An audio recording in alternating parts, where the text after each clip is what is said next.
जरा सोचो, अगर शिप्स ही ना हो तो मुश्किल है ना। शिप्स हमारे ग्लोबल ट्रेड के सुपर हीरोज हैं।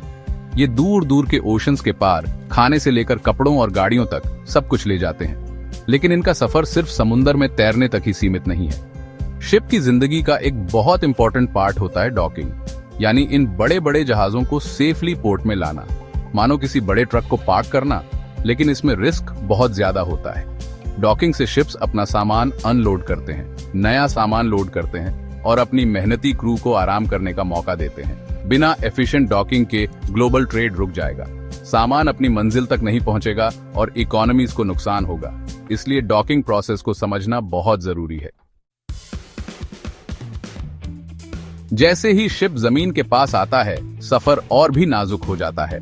खुला समुंदर अब बिजी हार्बर्स में बदल जाता है, जहां दूसरे शिप्स, नैरो चैनल्स और बदलते टाइड्स और करंट्स होते हैं। शिप का कैप्टन, जो एक बहुत एक्सपीरियंस्ड मैरिनर होता है, इन मुश्किल पानी में नेविगेट करने के लिए स्किल्ड प्रोफेशनल्स की टीम पर निर्भर करता है।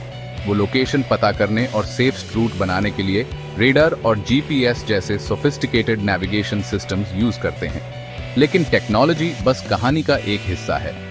कैप्टन और क्रू को अपने सालों के एक्सपीरियंस और सीमनशिप के नॉलेज पर भी भरोसा करना होता है, ताकि वो बदलते हालात का अंदाजा लगा सकें और रिएक्ट कर सकें। ये ह्यूमन स्किल और टेक्नोलॉजिकल प्रिसीजन के बीच एक केयरफुल डांस है। शिप के हार्बर में एंटर करने से बहुत पहले ही कम्युनिकेशन सबसे इंपॉर्टेंट हो जाती है। शिप की क्रू पोर्ट अथॉरिटीज से कांटेक्ट करती है और उन्हें अपने अराइवल टाइम, कार्गो डिटेल्स और किसी भी स्पेशल रिक्वायरमेंट्स के बारे में बताती है। ये बातचीत इंश्योर करती है कि पोर्ट शिप को रिसीव करने के लिए तैयार है और सब कुछ स्मूथली चलेगा। ये रेस्टोरेंट में टेबल बुक करवाने जैसा है। आप कंफर्म करना चाहते हैं कि वो आपके लिए तैयार हैं। शिप और पोर्ट के बीच क्लियर कम्युनिकेशन सेफ्टी और एफिशिएंसी के लिए एसेंशियल है।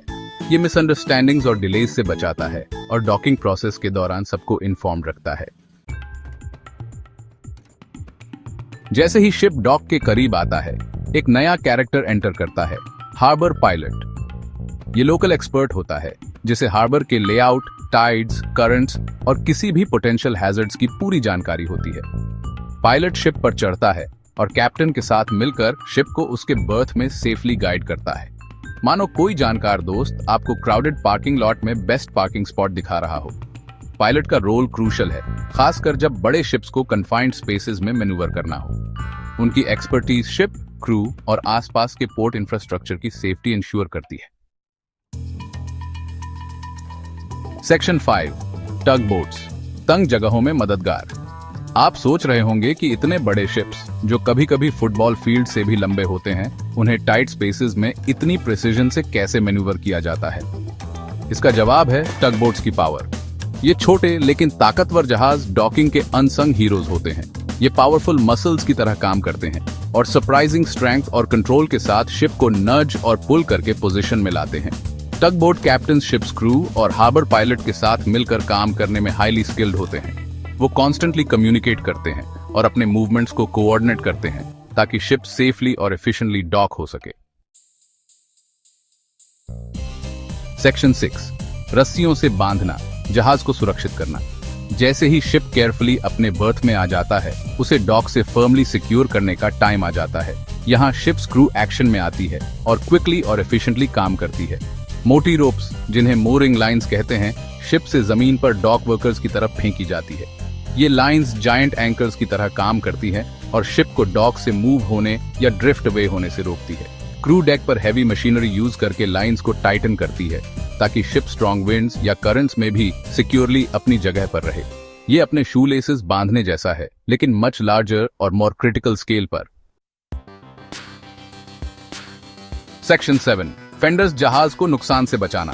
इमेजिन करो, आप अपनी कार पार्क कर रहे हैं बिना दूसरी कार को टक्कर मारे। इसमें प्रिसीजन चाहिए। अब इमेजिन करो ये काम थाउजेंड्स ऑफ टन्स वजन वाले शिप के साथ करना। यही फेंडर्स काम आते हैं। फेंडर्स बड़े ड्यूरेबल कशंस होते हैं जो शिप और डॉक के बीच रखे जाते हैं। ये शॉक अब्जॉर्बर्स की तरह काम करते हैं और डॉकिंग प्रोसेस के दौरान शिप या डॉक को किसी भी डैमेज से बचाते हैं। ये सिंपल दिखने वाले डिवाइसेस शिप और डॉक को स्क्रैचेस, डेंट्स और ज्यादा सीरियस डैमेज से प्रोटेक्ट करने में वाइटल रोल प्ले करते हैं। ये इम्पैक्ट को मिनिमाइज करने और स्मूथ और सेफ डॉकिंग इंश्योर करने के बारे में है। सेक्शन 8 टीम वर्क से ही सब मुमकिन है। शिप को डॉक करना 1% शो नहीं है। इसमें शिप और जमीन पर वेरियस टीम्स के बीच सीमलेस कोऑर्डिनेशन और कम्युनिकेशन की जरूरत होती है। कैप्टन और क्रू से लेकर हार्बर पायलट, टग बोट ऑपरेटर्स और डॉक वर्कर्स तक सबको एक वेल ऑयल्ड मशीन की तरह मिलकर काम करना होता है। हर पर्सन शिप के सेफ और एफिशिएंट अराइवल में क्रूशियल रोल प्ले करता है। टीम वर्क का ये इंट्रिकेट डांस मैरीटाइम ऑपरेशंस की कम्प्लेक्सिटी और इस चैलेंजिंग एनवायरनमेंट में क्लियर कम्युनिकेशन और म्यूचुअल अंडरस्टैंडिंग की इंपॉर्टेंस को हाईलाइट करता है। Section 9 conclusion docking global trade का एक अहम हिस्सा। अगली बार जब आप पोर्ट में कोई शिप देखें तो उसे वहां लाने वाले इंट्रिकेट प्रोसेस की इंपॉर्टेंस को समझें। डॉकिंग शिप के जर्नी का एक स्मॉल पार्ट लग सकता है, लेकिन ये ग्लोबल ट्रेड की चेन में एक वाइटल लिंक है। एफिशिएंट और सेफ डॉकिंग प्रोसीजर्स के बिना जिन गुड्स पर हम रोजाना डिपेंड करते हैं वो हमारे शोर्स तक नहीं पहुंचेंगे। तो अगली बार जब आप किसी दूसरे देश से आई चॉकलेट बार या ओशन के पार से शिप की गई न्यू गैजेट का मजा लें तो उसके इनक्रेडिबल जर्नी को याद करें, जिसमें डॉकिंग का क्रूशियल स्टेप भी शामिल है।